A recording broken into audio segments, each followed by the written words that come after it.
all these symptoms, but he should be devoted to me. That's the person that you're looking for. In the Mukta Palatika, it is said, which is Tika means it's a commentary on Shastra. Shamantamastara Shojam Shanti Arjuna Virakta, so slightly different. Jnana Vijnana Santosha Satya Stike Dvishakuma. Mental equilibrium, sense control, austerity, cleanliness, tolerance, simplicity, detachment, theoretical and practical knowledge, satisfaction, truthfulness, and firm faith in the Vedas, the 12 qualities of Brahman. So now if you were to do your research, if you took the list from the Mahabharata, and then you took the list from the Mukta, you meshed them together, you see there's some congruency, and there's some that are slightly expressed differently, but you get the picture. So, any questions? It's a Sunday morning, we have to have discussion. I got to bed late last night, I don't know about you, but I need some stimulation. Who's going to stimulate my grey matter? Yes, sir? He says that the Brahman can't liberate himself, never mind his family, but someone who's a devotee, no matter what his status, liberates himself and his whole family. How does he liberate his whole family? Well, he liberates his whole family by the amazing benefits that the Lord gives to the devotee. We know that if one is an absolutely 100%, as Prabhu says, 100%, pure devotee of the Lord, 21 generations of his family get liberated. What to speak of his wife and 2 kids? If he's a pure devotee of the Lord, this will change his whole family into a devotee. Sometimes we find that devotees have a way of being very tolerant with their family members. For instance, the wife is a devotee, but she doesn't want to, make her husband into a devotee. That can sometimes go on for years. I have one disciple who wanted to become initiated many years ago, and the husband was, and that went on for 20 years. He said, "Oh, you never get me doing that rubbish." Now he's up at 3 o'clock every morning chanting japa on a beach. You never get me doing that rubbish. She was very tolerant with him. So one good woman who takes to Krishna consciousness can influence a man. Hopefully one good man who takes to Krishna consciousness can influence a woman, and the parents can influence their children.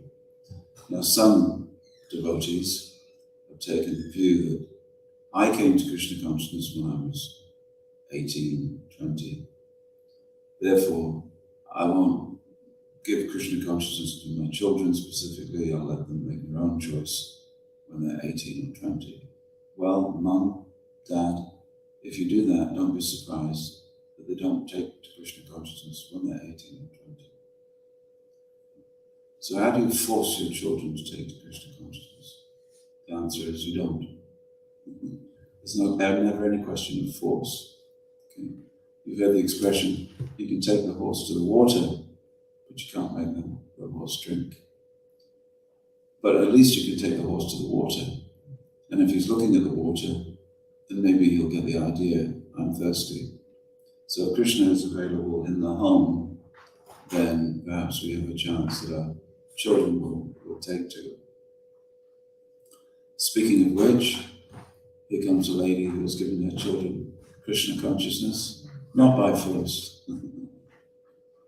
So there was a devotee in America, and he had not given his children Krishna consciousness for this reason, and he took them to the temple, and he came into the temple about, let's just say that his practices stopped.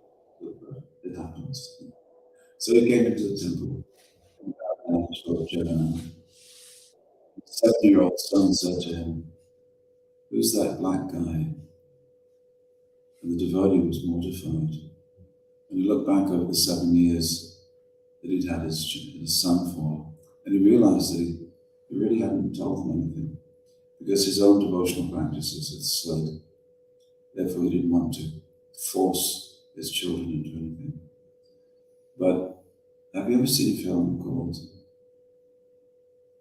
Mary Poppins? You know, the children don't want to clean the room, and Mary Poppins sings them a song, a spoonful of sugar.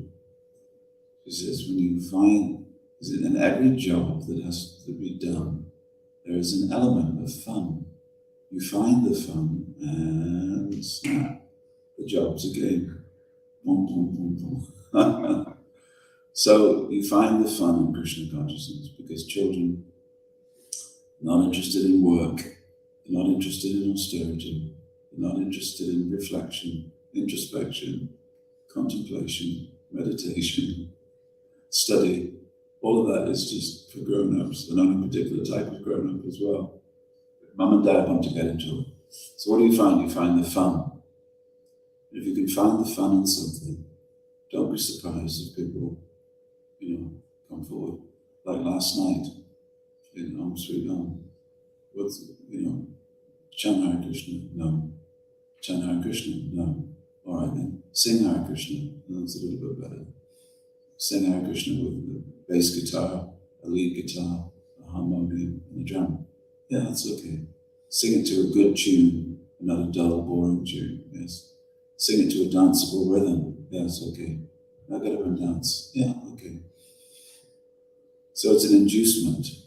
Therefore, Prabhupada said that our movement will be known for two things by the mass of people, kirtan and prasadam. You never have to force a person to take prasadam. Have you noticed? You don't. I don't want to eat your food. Well, sometimes you do, sometimes you have that, So we should be very careful when serving food, of course, it's been offered to Krishna. That it's not too spicy, or too hot, or too weird. Sometimes you get devotees that they want to do this thing, they want to make rice with 5 spice. 5 spice? It's a cheap way of spicing food. So the 5 spices have been mixed together and you just throw that into a subject. It's awful. 5 spice. You go, oh, thank you. Or when my friends at school were telling me about the Hare Krishna movement at the pop festivals, they said they give out that yellow stuff. It's a yellow khichdi. But I must say, at Glastonbury, when the kids come forward and they have Parshuram's khichdi with, chunks of, these days he puts chunks of soya in it, but chunks of, we're talking real chunks of potato. Sometimes get a whole potato and just cut it in half and throw it in. Quarter of cauliflower, just throw it in. So you'll end up with khichdi. But steaming hot, like freshly cooked khichdi, made with love and devotion and offered to Krishna, with a quarter of a cauliflower. And they're really, really grateful. And they're so grateful that they don't buy the meat burgers from the vans. And this causes them to complain. All the people who are selling food, they complain that the Hare Krishnas are giving away food for free, and that's stopping people coming to us. So this went all the way up to Michael Evis, the head of Glastonbury. He said it's all right, they've always been coming. Glastonbury without the Hare Krishnas wouldn't be Glastonbury, he said.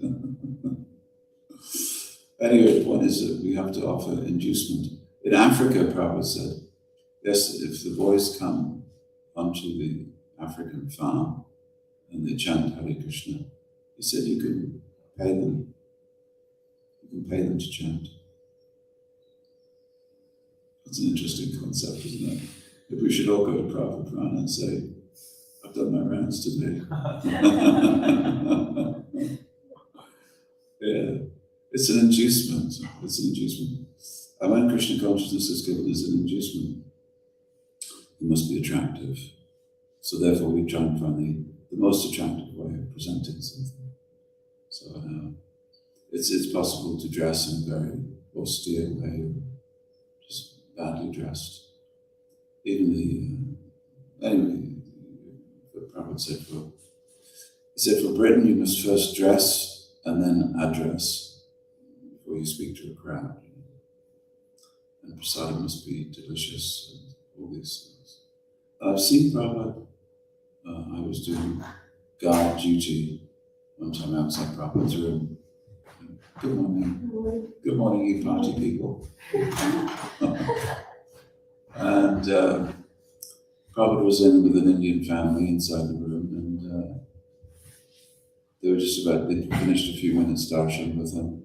They were just about to leave, and the doors swung open, and I could see how Prabhupada treated them.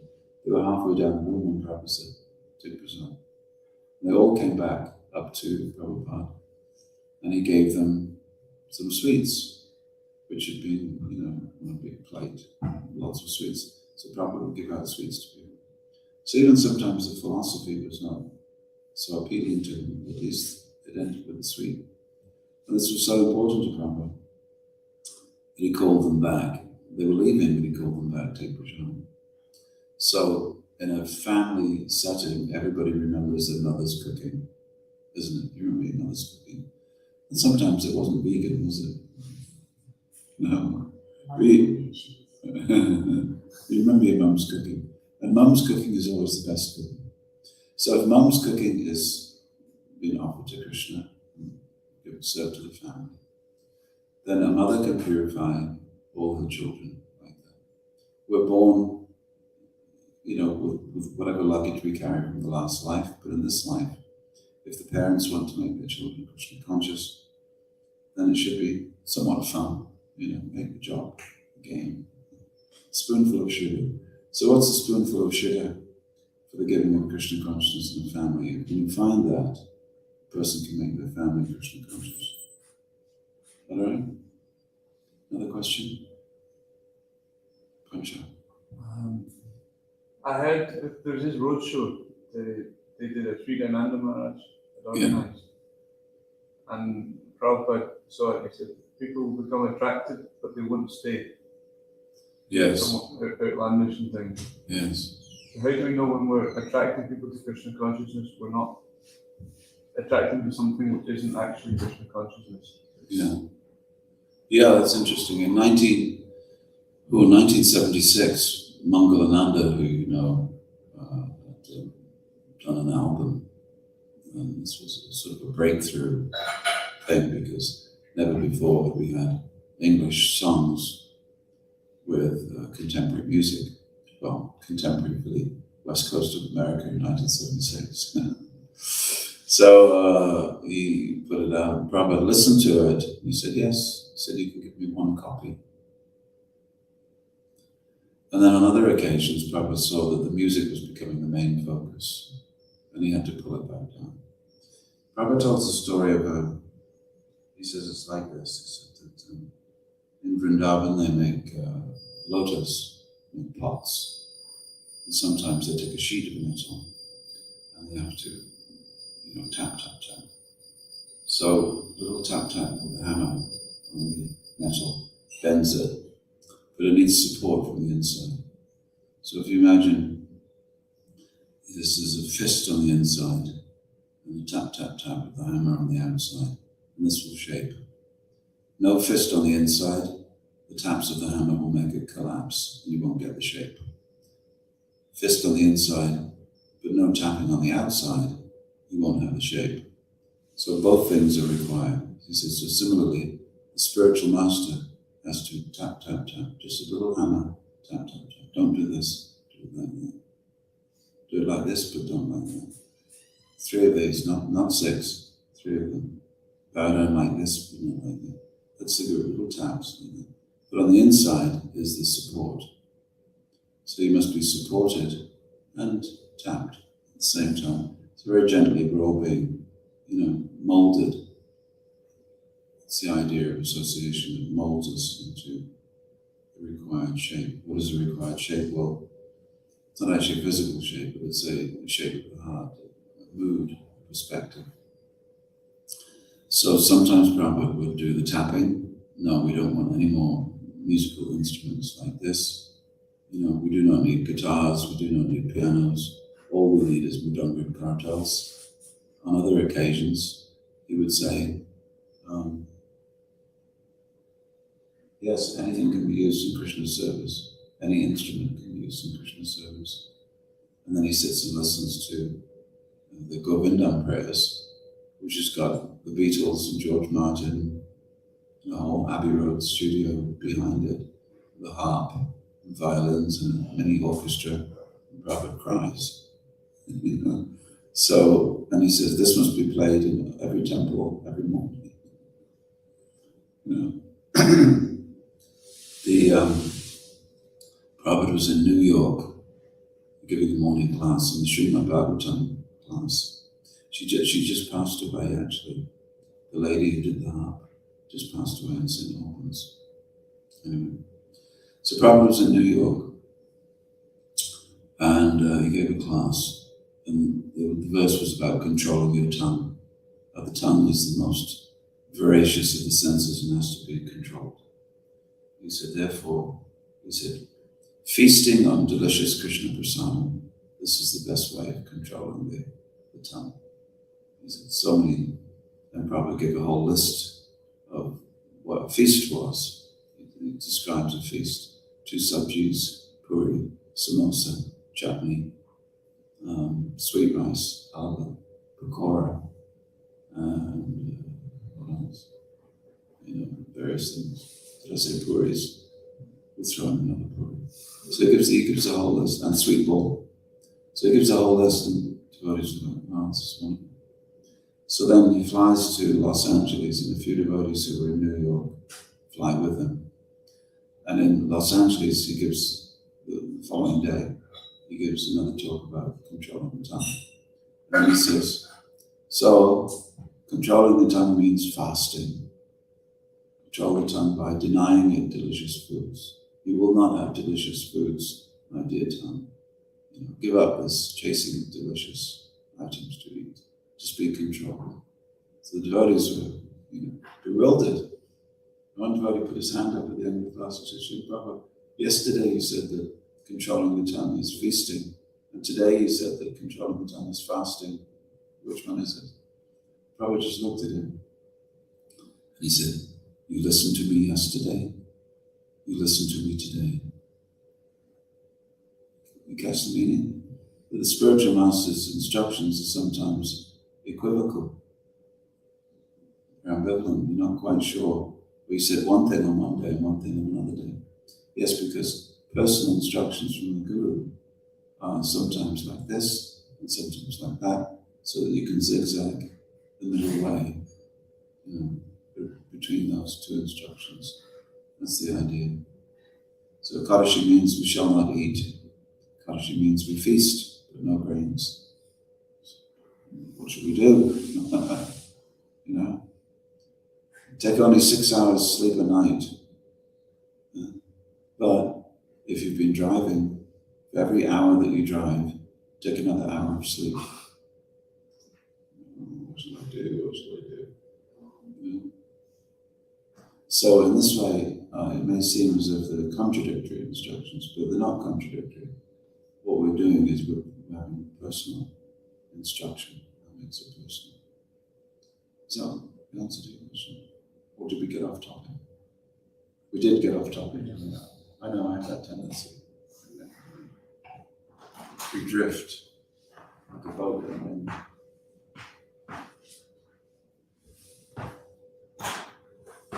Yeah. What was your question? The roadshow. And it's The roadshow, yeah. Probably saying we can attract people, but if what we're attracting them to isn't actually Krishna consciousness, then they won't stay. Yeah. Well, here's another one. Prabhupada gave, in the early days in 1973, so we had a Mukunda, one of the original devotees from America, was the temple president in Bhaktivedanta Manor. And at that point, we reached the high point with the Beatles and their endorsement of the Hare Krishna mantra, and it was all over the country and everything, top of the pops. And, people came, and the whole temple room was filled. And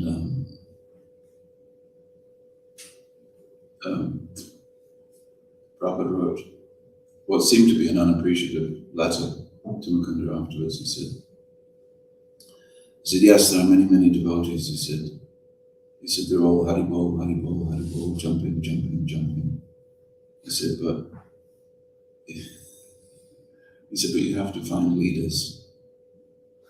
Otherwise, how long will they stay? He knew that most people who come do not stay, whether it's the road show or whether it's pure Harinam or, without musical instruments or anything that we do Hare Krishna festivals. Many come, many go, and few stay. So his point was that unless you find good quality leaders, then they won't stay. So he said, preach in the universities and find leaders. His point was it's very easy to find followers that come for some time and then go, but we need leaders. So his point wasn't that only in a university will you find good devotees, but you'll need managers and you'll need people who have some intelligence to lead. It's always easy to pick up, should we say, people who are attracted by the externals, it's music or it's a celebrity endorsement or it's delicious food. I love Hare Krishna. But unless you pick up people who are thinking, that's a conch shop, please. Good, thank you. Unless you pick up people who are going to be able to intelligently consider that Krishna consciousness is the best thing for them and for others, then it won't multiply. Is that okay? Yeah. On the other hand,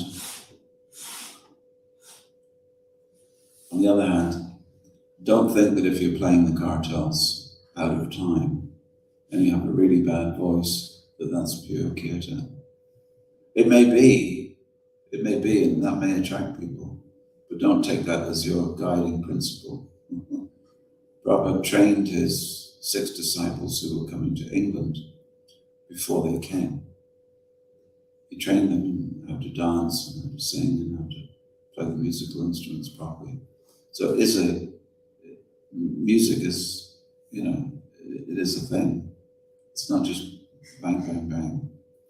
As Prabhupada said about Tribhuvanath's Mridanga playing, he said, it's simply bang, bang, bang. He said, but he is enthusiastic. Point is, and then he told the story of Charlie Chaplin, which you know about ripping the tailcoat, and Charlie Chaplin dancing very enthusiastically. And everybody in the ballroom saw Charlie Chaplin dancing very enthusiastically with a ripped tailcoat. And they thought this must be a new fashion. So everybody ripped their tailcoats.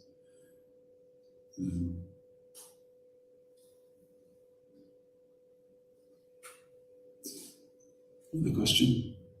What we're talking about, ladies, is we're talking about brahminical qualities versus pure devotion. So the purports here were all about the 12 brahminical qualities.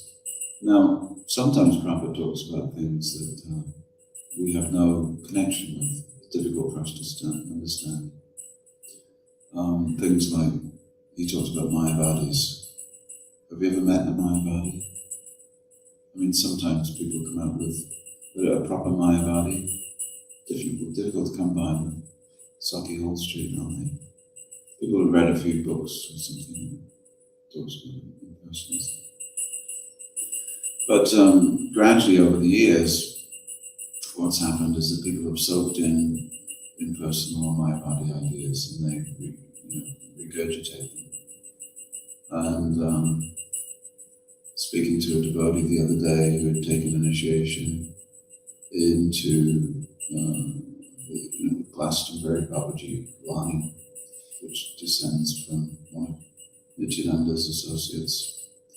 There are many millions of people actually who descend from Nityananda's family. It's known as Nityananda Vamsa. With this devotee who sort of had left ISKCON and he came and said to me, the Babaji is descended from Lord Nityananda's own family. This is amazing thing. Obviously, you've never read Chaitanya Charitamrita, in which Prabhupada, echoing the words of his spiritual master, talks about the foolishness of the Nityananda Vamsa community, thinking that because I've been born in the Vamsa of Lord Nityananda, that automatically makes me qualified to be a Mahant, a Swami of the area. Bhaktisiddhanta Saraswati had a great problem with them. They were the ones who made arrangements for the police to kill Bhaktisiddhanta Saraswati. They were the ones who made the arrangements to throw stones at them when they came into the marketplace in Navadvipa. They were the ones who told everybody to close up the shops in Vrindavan so that the people on the Parikrama would not have anything to eat. They couldn't buy any food, so they would starve on Brajamandal Parikrama. So this idea that somehow or another you can take a low-born person, someone who's born in Glasgow, and elevate them to the level of the Brahmin, this is inconceivable to people. You have to be born in a Brahmin family. And the logic, the argument goes like this. By your karma, you are placed by Krishna in a certain family. If you have good karma, you're born in a devotee family or a Brahmin family. Now, Brahmin family, you'll automatically learn about these good qualities. And you'll intrinsically have them within your body, within your mind. You'll be in the mode of goodness because of your parents. If, however, you're born in a low-class family, meaning spiritually low-class, you'll always struggle. That's the logic. So according to your birth, according to the baggage that you bring with you at birth, you're most likely to have an advantage in the spiritual department. So don't come to me telling me that you are spiritually advanced. I know who your father was. This is the idea. So all the revolutionary bhakti yogis were against this principle. And they preached against it, and they wrote against it, and taught against it. And whether you look at Madhvacharya, whether you look at Ramanujacharya, and you followed him, there was a huge movement following one of Madhvacharya's. He was now known as Vyasatirtha. This was before the time of Lord Chaitanya, and he sponsored large-scale Harinam Sankirtan, like we do in the street, but large-scale, thousands upon thousands of people moving through the streets, chanting. This was called the Haridas movement. Haridas. And from this movement came people like Takaram and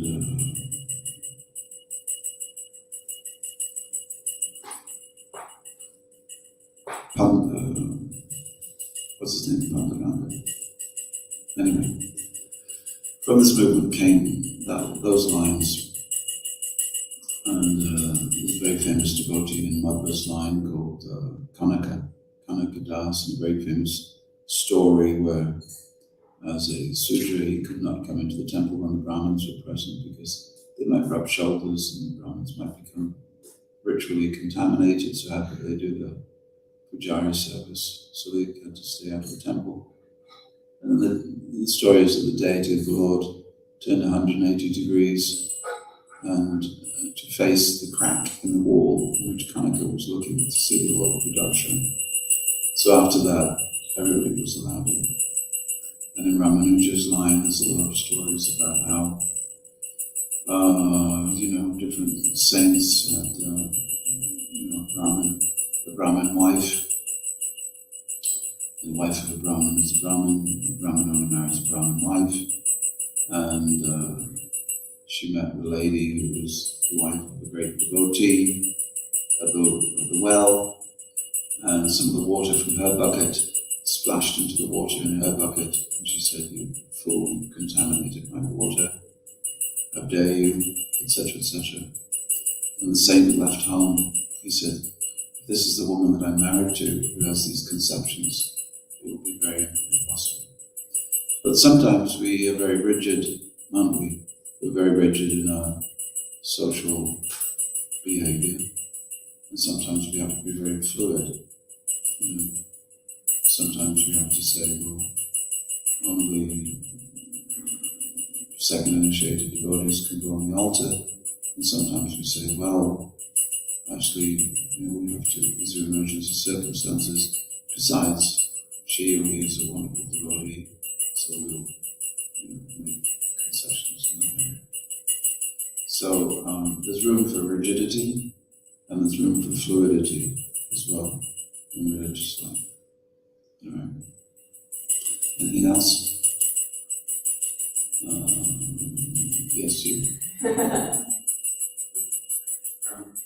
There's a devotee person in my house, and he made the point. He said that now in Kali Yuga, the Brahmins are being born in Silicon Valley, and they're getting all the good jobs, and the Malachis have been left to preach.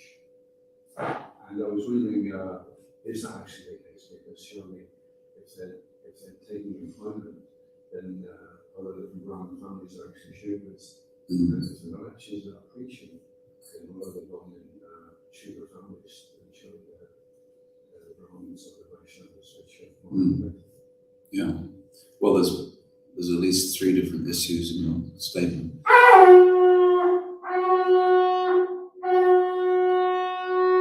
The first issue would be that there's a great wave of concern in the Madhva Sampradaya, in the Sri Sampradaya, about Brahmins who have left India to go to Silicon Valley. And so they're inventing things like, telephone diksha, telephone upanyas, telephone, because the acharyas don't cross water, they don't leave India, but all the people that they would wish to preach to and teach to and probably collect funds from for their various projects are in the West.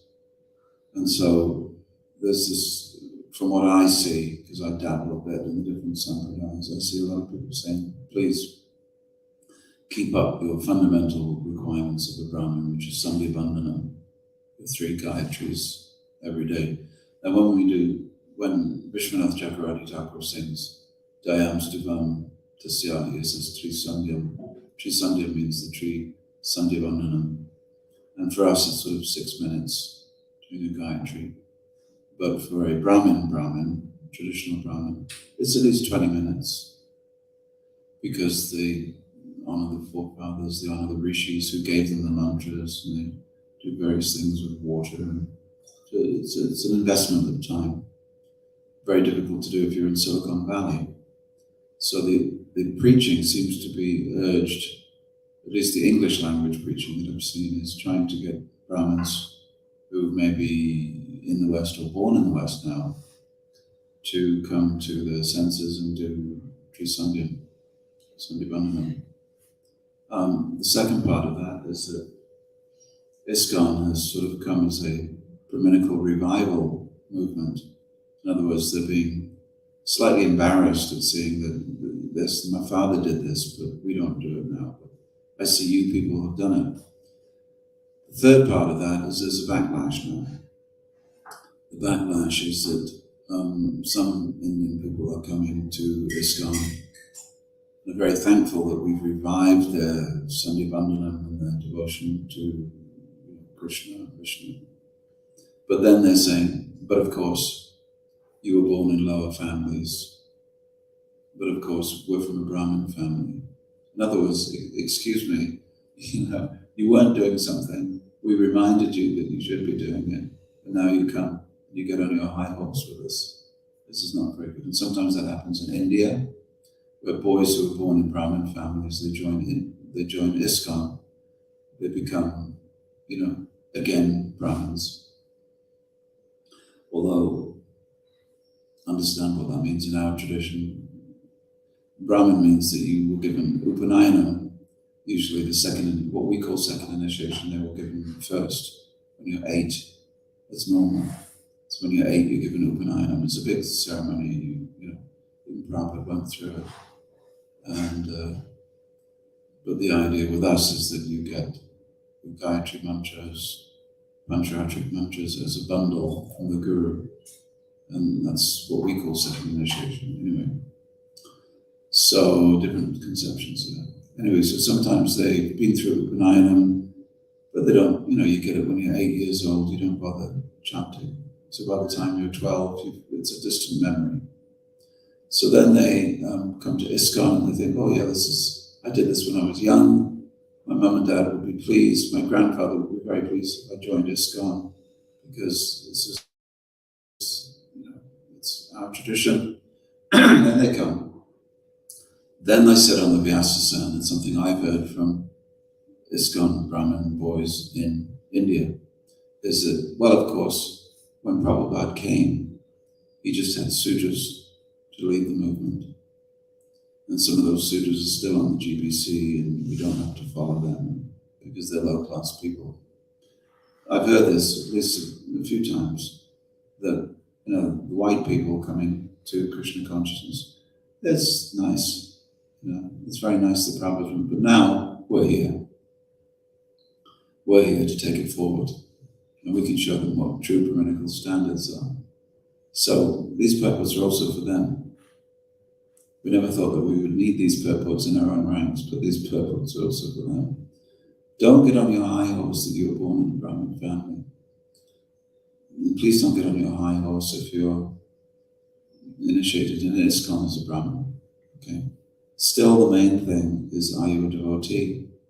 You may be very clean, very fastidious. Your sari may be ironed very nicely.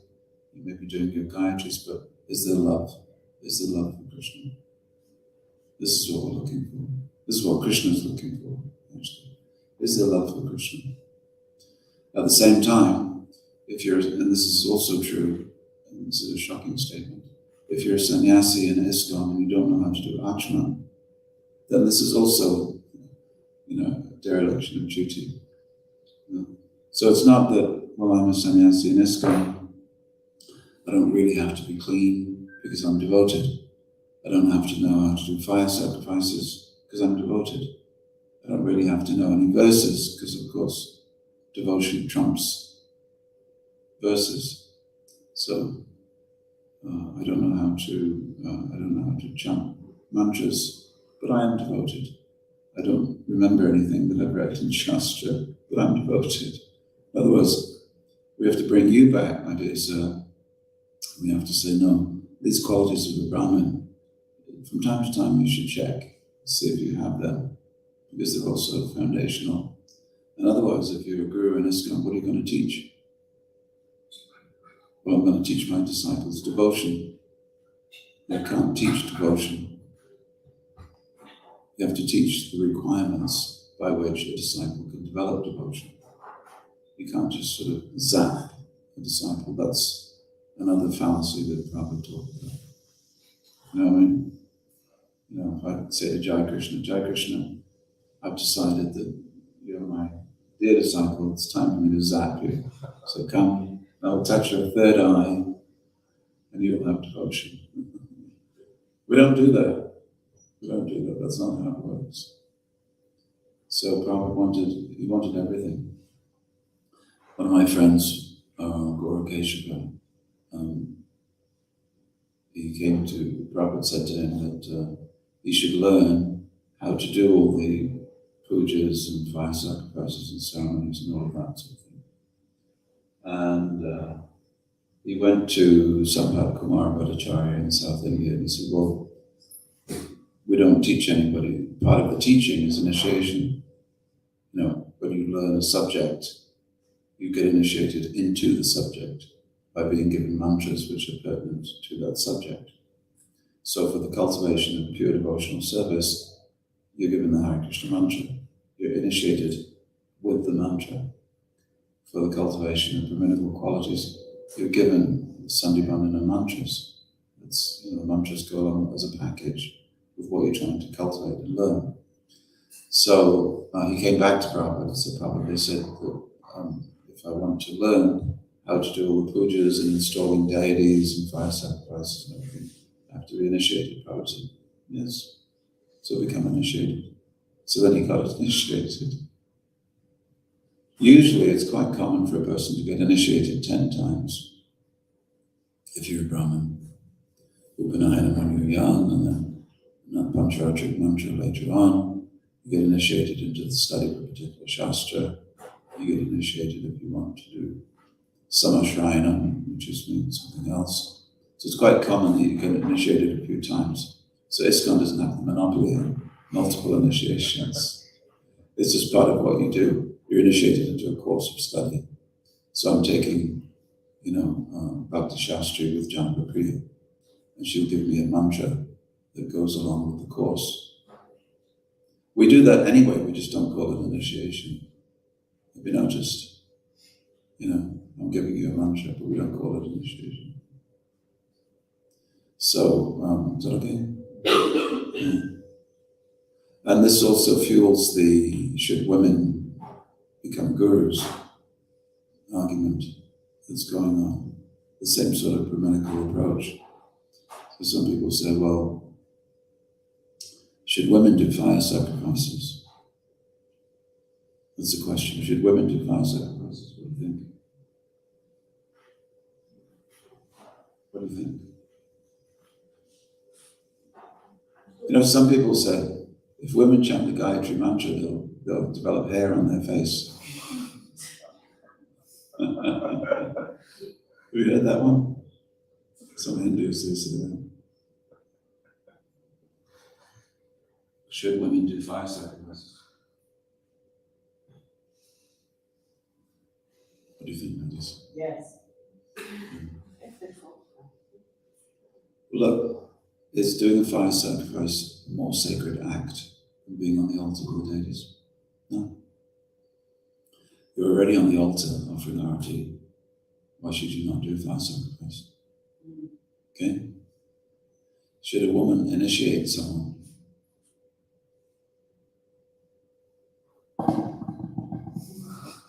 I'm just follow the logic. Follow the logic.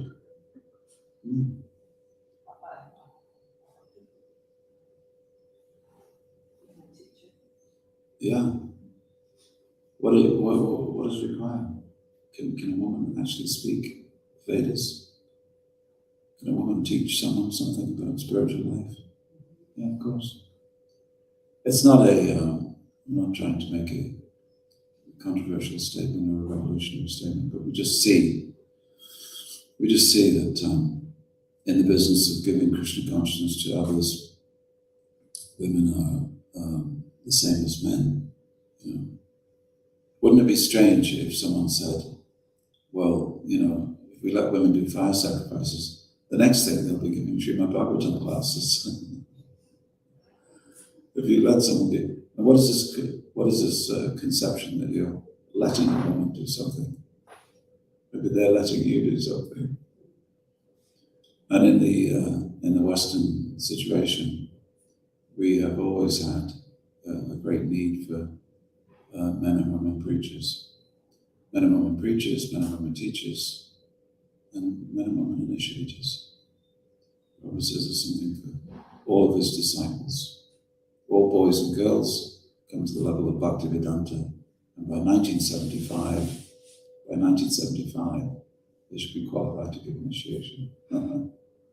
Prabhu also said that he wanted the system of education, Bhakti Shastra, Yoga, Bhakti Sarvabhauma, and in this way they would know you'd know what sort of a teacher you were.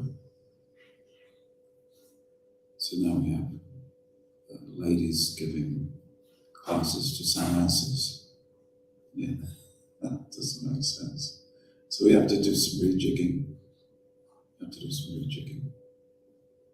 It'll all come. Hare Krishna. Anything else? Just on that point, which Excuse me. Is that a woman at the back of the class? We'll let you in. I actually really appreciate you saying that, because I always wondered why I'd never really heard a female speaker. Because that always kind of played on my mind, because I feel, women are, I believe, they're closest to the spiritual realm, they're the givers of birth, yet they don't seem to have the opportunity to teach, knowledge. And I feel like some of the teaching sometimes can degrade women. I think they're quite outdated. And I believe like we're stepping into a new age where the spirituality is definitely rising. And I feel like the power of the feminine is also rising, but not to override the masculine, but come in unification. And I feel it become more desirable if there were more women speakers for other women, because it can become more relatable. And it's interesting to see that. I feel like you also notice that too, and I guess it just takes time to kind of let that manifest. Because it's good to hear two types of speakers, it can be delivered differently. And that way it becomes a whole. It's not just through masculine energy, it's through feminine too. And then I feel like it gets delivered in a balanced way. Yeah, that's it. Yeah. We should also remember where all these male spiritual leaders come from. They all come from a womb. Exactly. Every one of them has come from a womb. Yeah. I come from a tradition, a Methodist tradition, where from the very beginning, the women preachers were on the same rank as the male preachers. And I was a brahmachari for 8 years, and now I've been married for like 40 years. So different perspectives in life. One thing I will say is that we absolutely need women teachers and preachers. We need many, many more. And if we can create a friendly environment, a woman-friendly environment, in which women can thrive and equally participate, then we will retain more women. And that can only be a good thing for the future. At the same time, women also have to be responsible for the tremendous female Shakti that they have, which radiates from them, and sometimes they can radiate out, and sometimes they can recall it. And in the company of saints and sadhus and men who are dealing with the difficult prospect of celibacy, women usually traditionally behave in a certain way. And in ashrams, where there is mixing, then there's a certain amount of caution. But an ashram is a very small place. It's not the rest of the world. And in the world, we need many women teachers and preachers. It's true. Thank you. And I hope we will become one. Yeah, me too. One time a lady went to Prabhupada and she'd read in the books that a woman is meant to, a womanly quality is her shyness. And for a man, the greatest attractive quality in a woman is her demureness and her shyness. She'd read that somewhere. So she went to Prabhupada and she said, on one hand, I'm meant to be like this, and on the other hand, I'm going into the airport and I'm selling books by walking up to strangers, mainly men, and asking them to please take a book. Prabhupada said, yes. He said, is it the lamb in your home and a lion in the chase? There's different ways to use female energy. But the sum total of everything is it working? That's the question we must ask ourselves. Is it working? Is it expanding? Is it growing? If you have a baby, you're looking for what they call the milestones in childhood development. And my daughter's a midwife. And now she's 3 of her own. So the topic of conversation is each child reaching the milestones? If you don't know what the milestones are, your child may be somewhat slow in growth in a particular area. Are they mobile? How's their speech? How's their cognition? They're recognizing different features. How's their hearing? it's a never-ending estimation of where your child is and the growth levels. And these are milestones. So what are the milestones for you as an individual in your spiritual growth? What does it look like if you've grown spiritually? What does it look like if you're stunted spiritually? You have to see and then make an estimation. And if you don't know what the growth symptoms are, then you can ask someone else and discuss that with them. And that's the benefit of a spiritual community. If you are, naturally slobbering at the mouth when you're 6 months old, that's okay. It's good. It's a good sign. If you're still slobbering at the mouth when you're 21 years old, that's not a good sign. We look, and there should be a pattern of growth. So how am I growing as a devotee? What does it look like? Am I growing in knowledge? And yes, Brahminical qualities. Do I have any of these Brahminical qualities? How can I measure them? Because if a Vaishnava is at least as good as a Brahmin, and if not better, then a Vaishnava includes all these qualities in his or her behavior. So how can I measure those?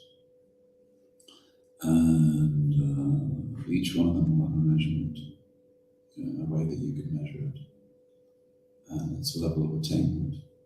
And sometimes now we give sort of certificates, don't we?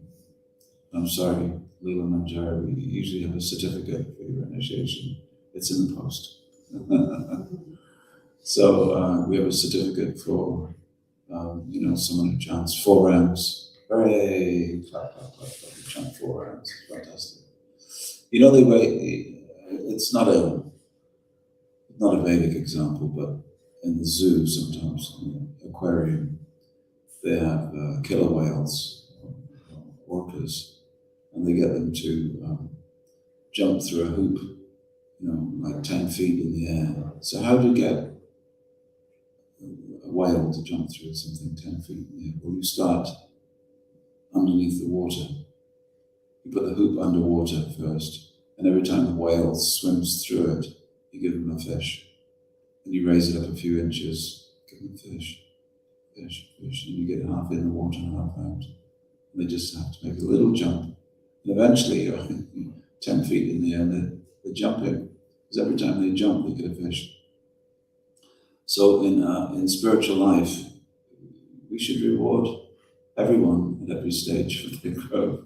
Not with a fish, but with something that's equally tasty.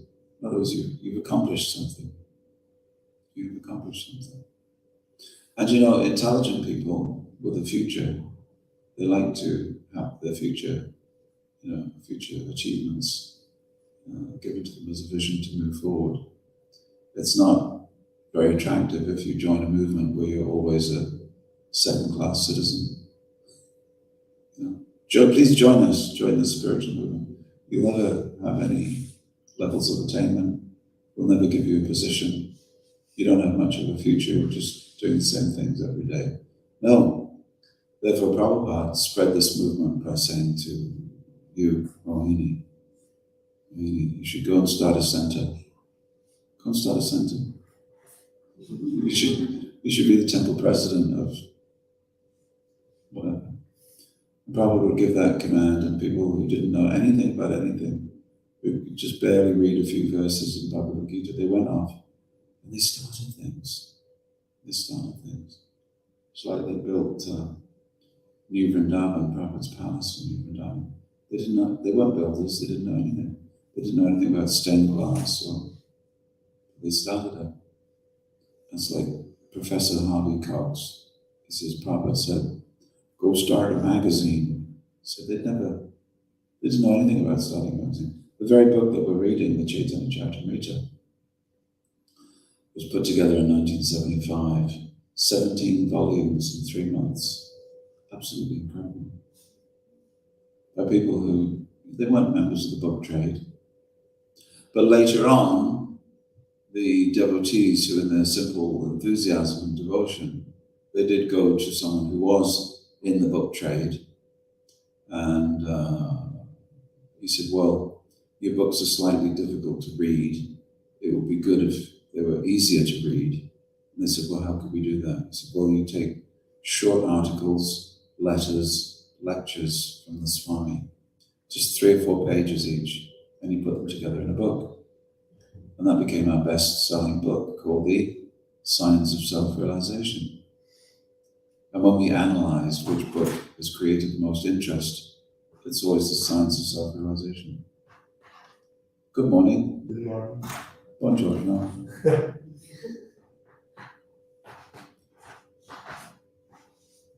So there's a few thoughts for you.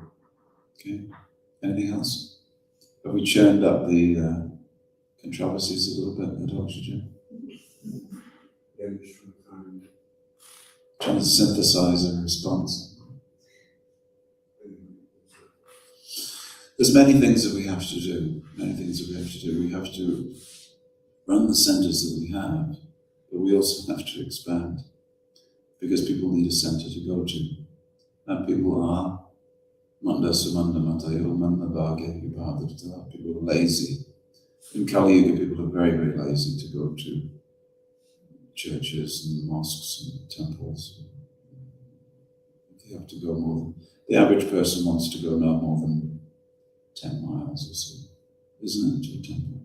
Really keen ones will drive, in Australia they'll drive huge distances. Oh, good day mate, there's a Sunday feast going on in Kookaburra, Wakabara.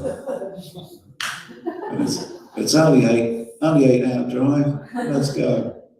Isn't that something?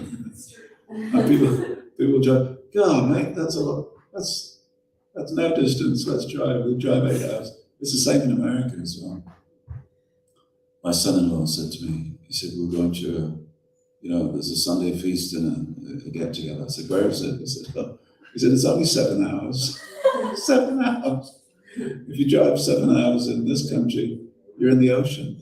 You're off the end. There's no more land.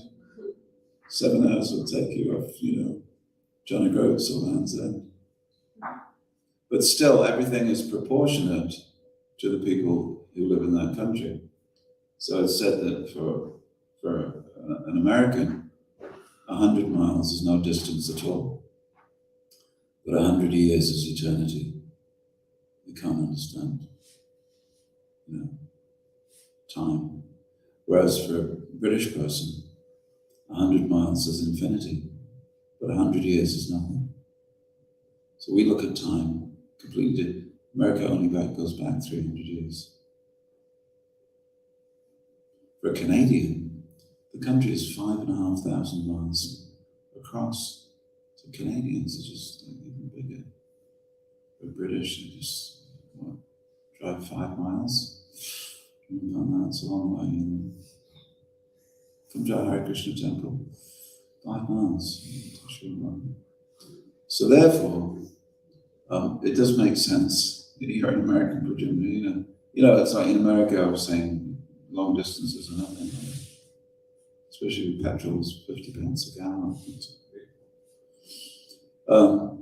So this inducement principle that we were talking about originally means that you have to make Krishna consciousness not only attractive, but easy. Vaisheshika Prabhu says you have to make book distribution easy and fun. This is one component. I also say we have to make daily worship easy and fun.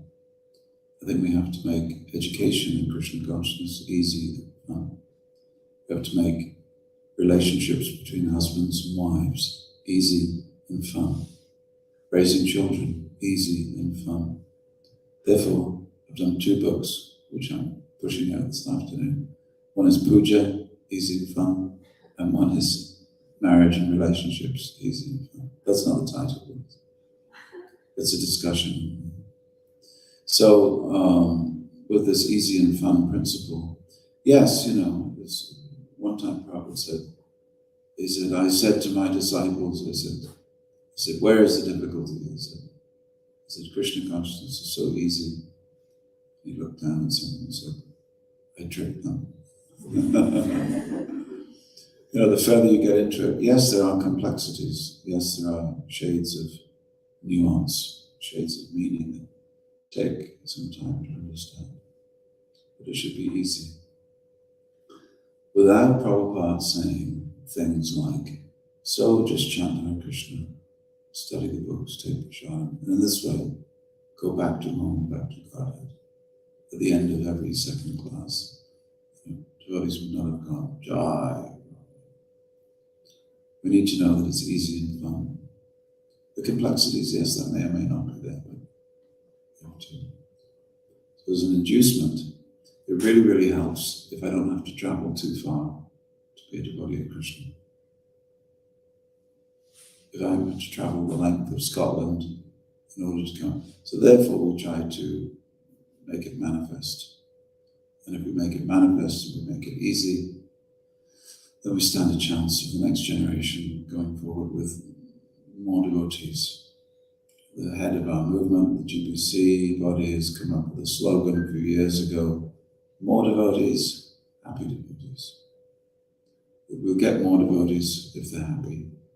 There's no such thing as an unhappy member of an organization. What happens if you're an unhappy member of an organization? You leave the organization, don't you? You ever been to a restaurant and the food was really bad? You don't go back, do you? It's called voting with your feet. So in the Hare Krishna movement, people not only dance with their feet, but they vote with their feet as well. There will be a natural attrition. People come, people go. But if too many people leave, you've got to look and you've got to say, we're making it easy, we're making it fun.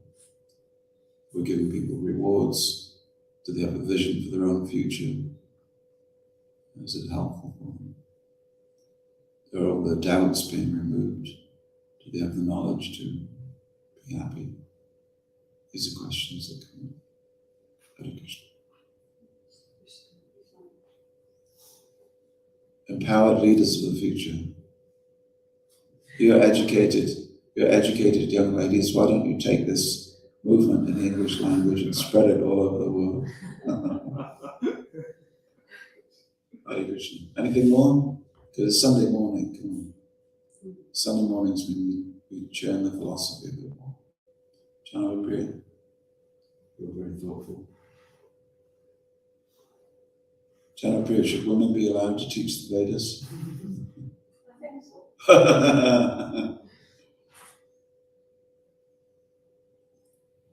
Should women be allowed to translate books?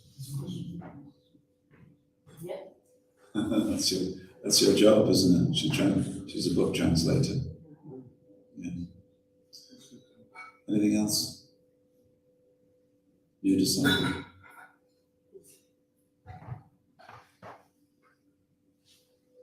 Jananda, say something controversial. I hope you do. Well, it's maybe a bit too good. Give it a try. So I can't find it, but there's one Manavananda who was puts in the book about the gurus, and he makes a comment. And he refers to this statue called Adoration. What? Adoration. There's a statue, a famous statue, and it's a man adoring a woman. Yeah, Have you seen it? don't think so.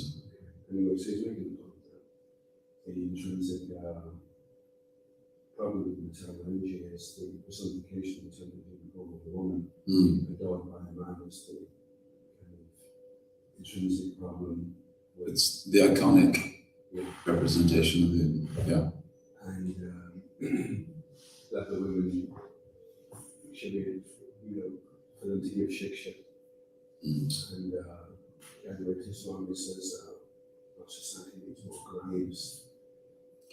Yeah. Gives that they've been through the whole Grihastha ashram and come up with the Yes, for sure. Yeah. But they're not going around the initiation. Yes. I wonder why. And then we have our own Guru Maharajas who have their opinions, so we're supposed to reflect. It's Srila Prabhupada never, he had Although in principle it is accepted, she was very bad. She was probably more advanced than a lot of men. But he didn't want the controversy because he could see the Indian devotees were liking that Jimmy was close to him, and he had us. So she sat in the back and Virgil was saying, "Where's Jimmy? Where's Jimmy?" And he realised what was going on was this could be an institutional problem. So to keep the peace. It's still the institutional problem between the subcontinent and the rest of the world. I think the discussion is that there are traditional cultures in which women do not play a leading role or a mahant. But we also see in India, particularly, that there are women leaders of spiritual groups. This is a strange thing. Some of the resistance to these ideas is coming from India. But in India itself, we see some very powerful saints. Do you see? Ultimately, things will resolve themselves as much from the culture in which we give Krishna consciousness as much as the Shastra. If there is resistance, and resistance proves to be so much that it destabilizes things or cracks our movement, then we'll see a stepping back. As you say, Prabhu would step back in order to keep the peace between the cultures. Prabhupada knew that he was already going way ahead of his contemporaries, his own godbrothers.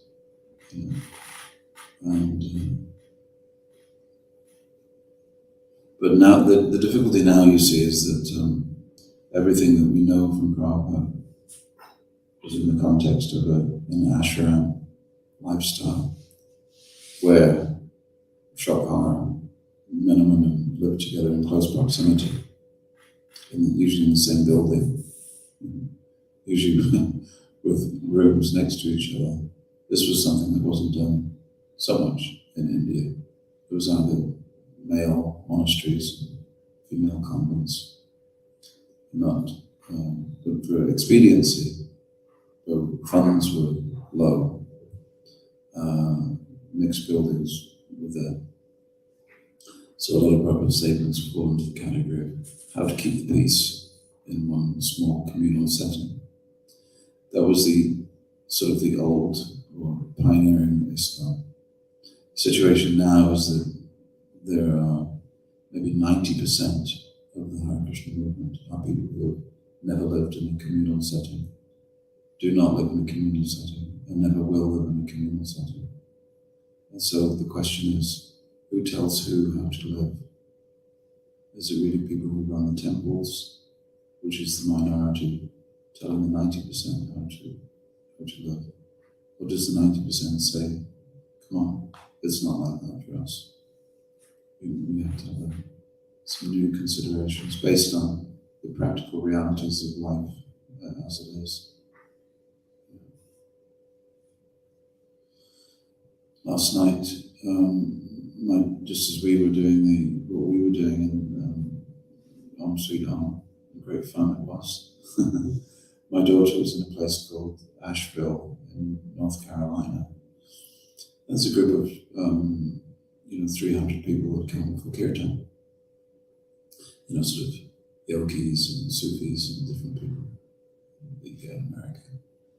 And there's no question that, why is she singing? She's a woman, why is she singing kirtan?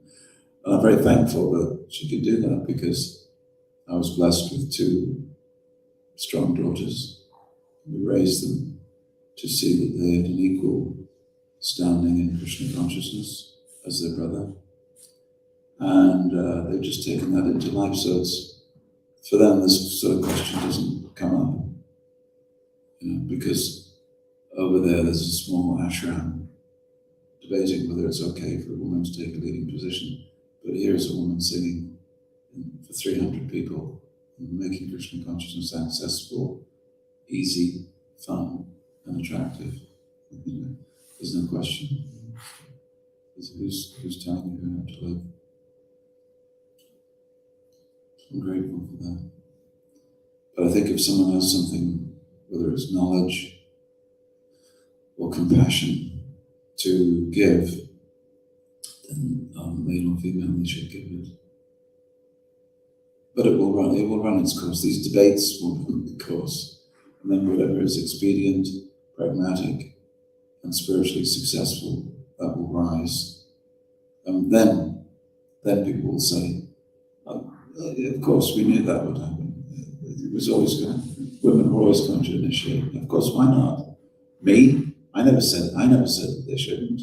No, I was not one of the ones that, no. I always, deep down, I mean, they told me I should speak like that, but deep down I always knew we will have that. Give it another few years. So it sounds like you're very hopeful for ISKCON's future, which is nice. I had one more thing, actually, Sri Rama, I should say, that he sees that Lord Chaitanya's prophecy will be fulfilled, but he's not 100% convinced that it will be ISKCON. Well, I think it will.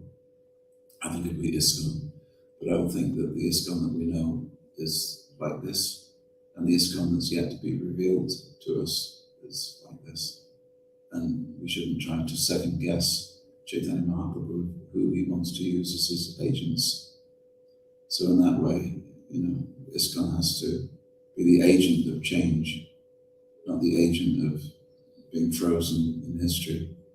At some point in the 1970s, we got frozen, and now we can't change anything.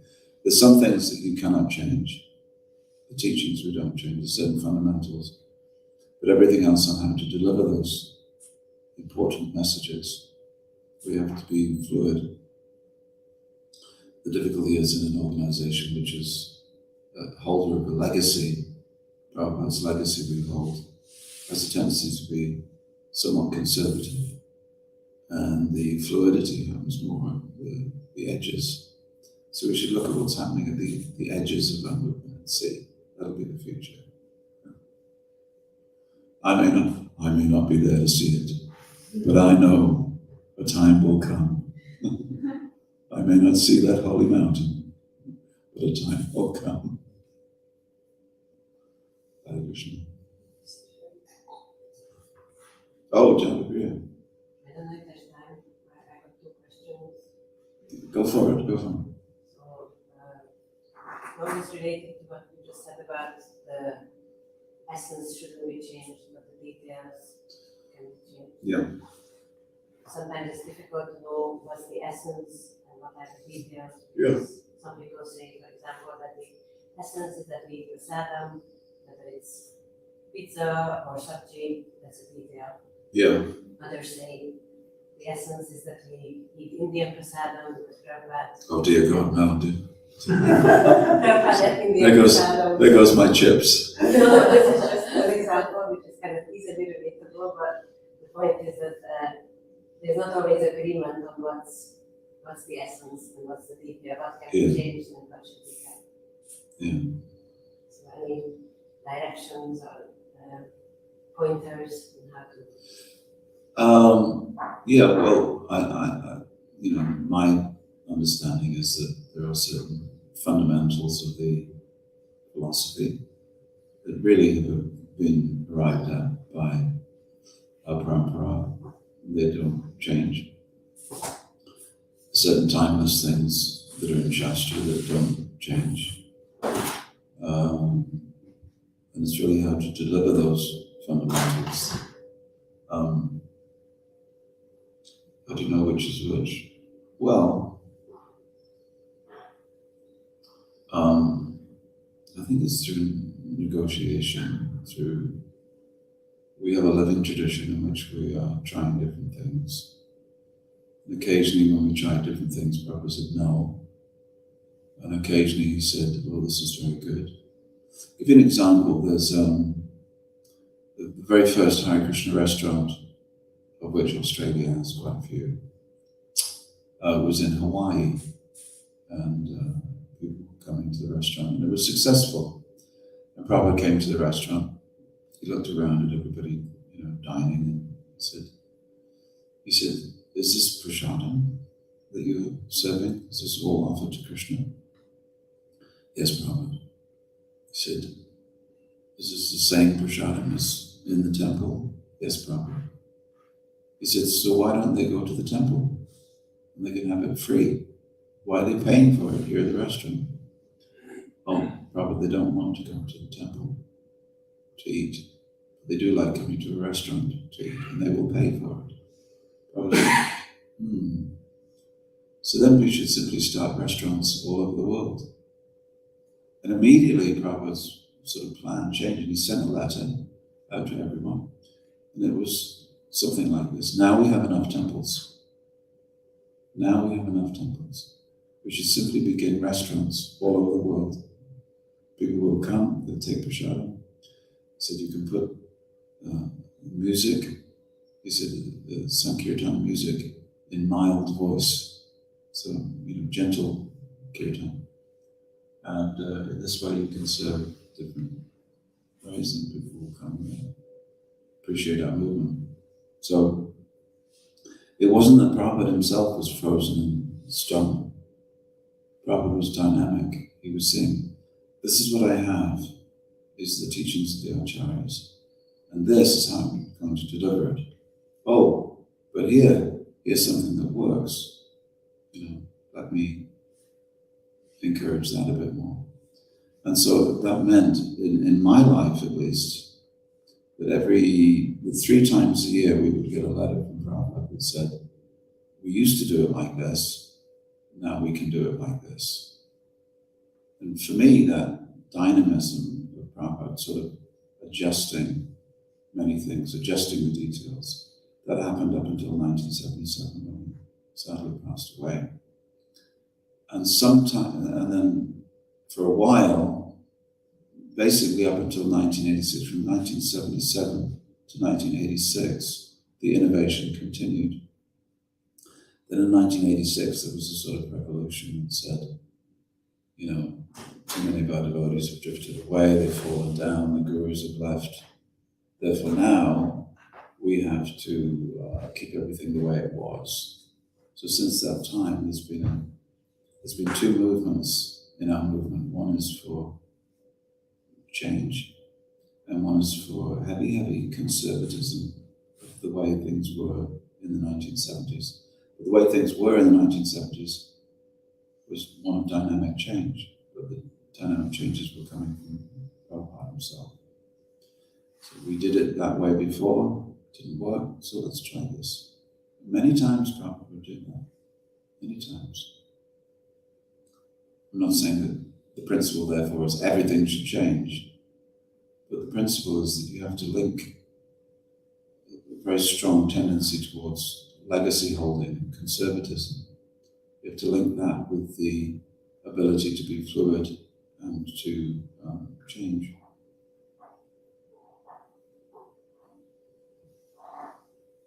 Is that all right? Yes, thank you. Okay. We've exhausted you. It's time for breakfast, I think. You were fasting. What? Well, you and I don't have to fast, but we're all men. What's the fasting day? 10 days. Appearance day of This appearance is about to be with our Lord and Trikadata Pandit, of course. I knew that was coming. How can I think of a Shastric verse that says that I don't have to go without breakfast? Now, Bhaktivinoda Thakur himself, he was very innovative. Bhaktivinoda Thakur was a guru who lived in the 1800s, the late 1800s. And his idea was to put Shastra in the English language, which for us seems like an idea, yeah, of course, but somebody had to be the first person to do it.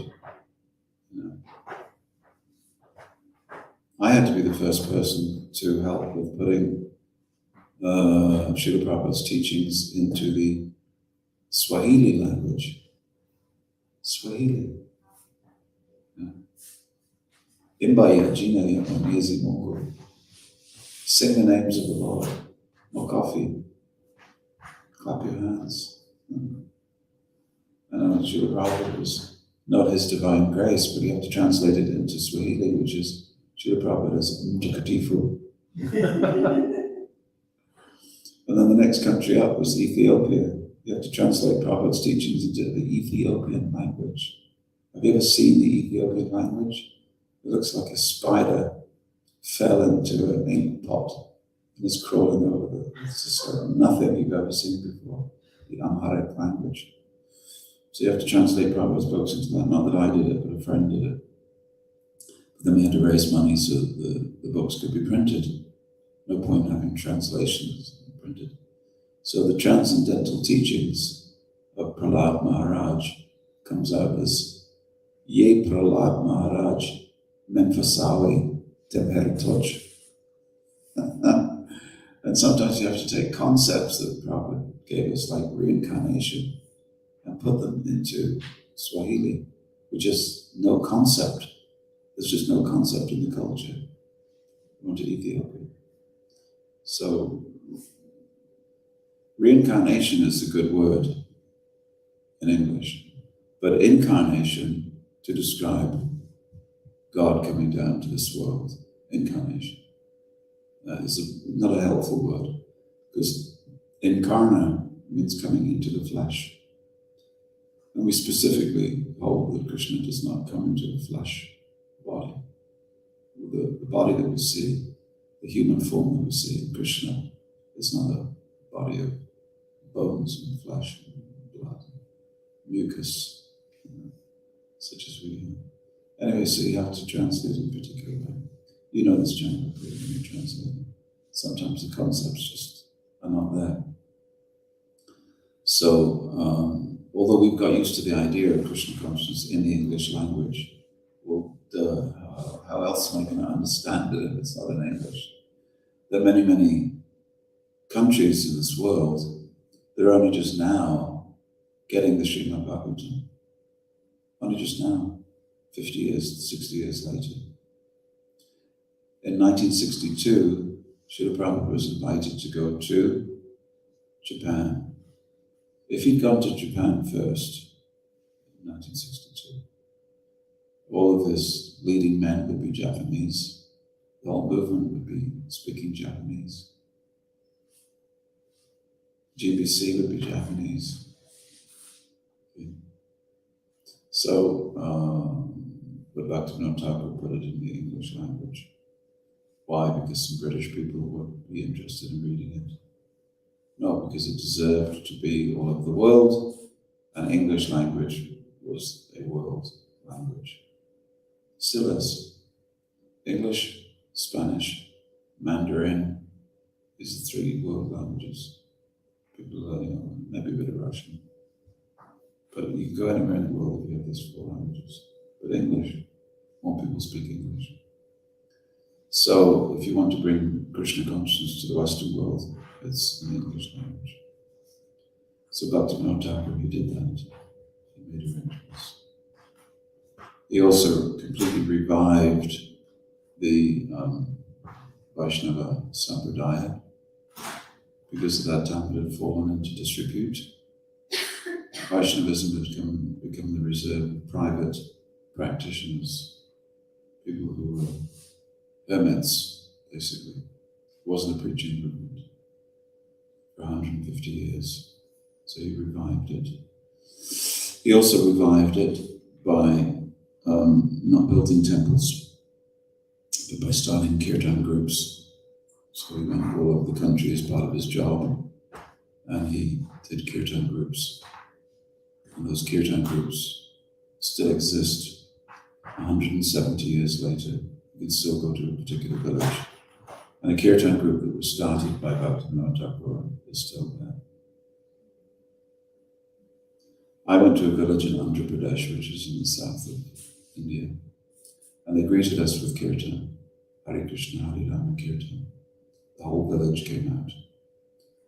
And, when you see this, you think, well, maybe there's a branch of the Gaudiya mission here, the Gaudiya Math, maybe ISKCON has a temple nearby. No. So I said to them, what is this? He said, oh, this is something we do in our village every morning.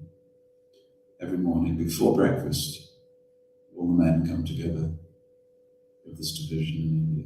The men come together and they sing from the village well to one border of the village, back to the village well, out to the other end of the village, and then back to the village well. Then we all go home and have our breakfasts. I said, what do the women do? He said, they stand on the doorstep cheering us. So, but that's the way it works, folks, in South India. So anyway, I said, where did this tradition come from? This seems like a Gaudiya Vaishnava tradition. And nobody knew. Then one old man in the village was found, and he was 90 years old. And he came and he said, oh, this was started by a great saint 500 years ago on his way south. And we said, was it Chaitanya Mahaprabhu? And he said, I'm not sure. I'm not sure who it was, but he came through. So the tradition had stayed, but the knowledge of where the tradition had come from. So anyway, every day. So you can go to these places, and for 170 years they've got kirtan. And it's an amazing thing. So we want kirtan to be popular in every town and village. This is Chaitanya Mahaprabhu's advice. And this is something that Bhaktivinoda Thakur did in 150 places. And he also spoke against, well, he spoke about what Krishna consciousness is not. There's what Krishna consciousness is and what it's not. And that helps you make decisions on what to change and what to keep the same. If you know that somebody else in history has changed something, and that's become a deviation. So if you know that, then we don't change it now. So he wrote about the 13 upper sampradayas, or groups that had changed things sufficiently to deviate Chaitanya Mahaprabhu's movement. And then he taught his son how to do puja, the importance of printing books for distributing. And from all of these things came the Gaudiya Math. So Bhaktivinoda Thakur is our spiritual great-grandfather, and we honor him today. And without him, this movement would not be the way it is. Everything that we do, practically speaking, is based on what happened in 1922. And what happened in 1922 is based on what Bhaktivinoda Thakur did in 1880.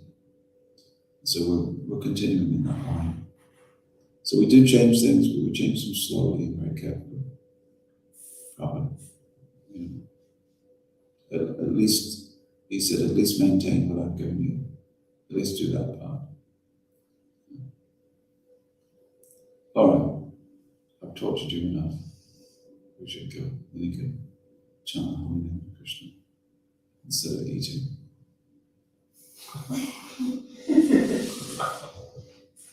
I ate yesterday. I can't complain. I ate yesterday. I had very nicely yesterday. At midday. Fasting until midday. Gadadhar Pandit, of course, one of Lord Chaitanya's dearest associates. He's very closely linked with the Srimad Bhagavatam, which he could recite in 9 different melodies. He used to sing the Bhagavatam for Lord Chaitanya. Lord Chaitanya used to like the Bhagavatam, stories of Dhruva Maharaj and Prahlad Maharaj, particularly. And Chaitanya Mahaprabhu asked him to look after the Tota Gopinath deity down near the beach. You can still go and see Tota Gopinath there today. And Gadadhar Pandit was, he was a constant companion of Lord Chaitanya. He lived in Mayapur and then went to Puri and stayed with the Lord throughout his life. So all these different devotees of the Lord have sampradayas. There's a sampradaya coming from Gadadhar, and a sampradaya coming from Dvaita, a sampradaya coming from this one and that one. But our sampradayas spread all over the world, and hopefully all over Scotland eventually. Hare Krishna. Thank you very much, ladies and gentlemen. You've given me your ears, which is a very good gift. I will see you. And if I don't see you tomorrow, which I may not, then I've had a very nice time. And thank you for your hospitality. All blessings from Krishna. Hare Krishna.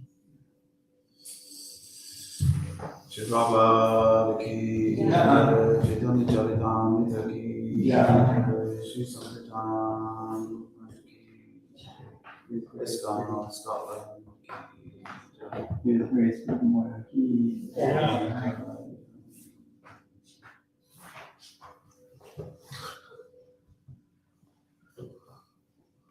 Fasting takes a kind of warning.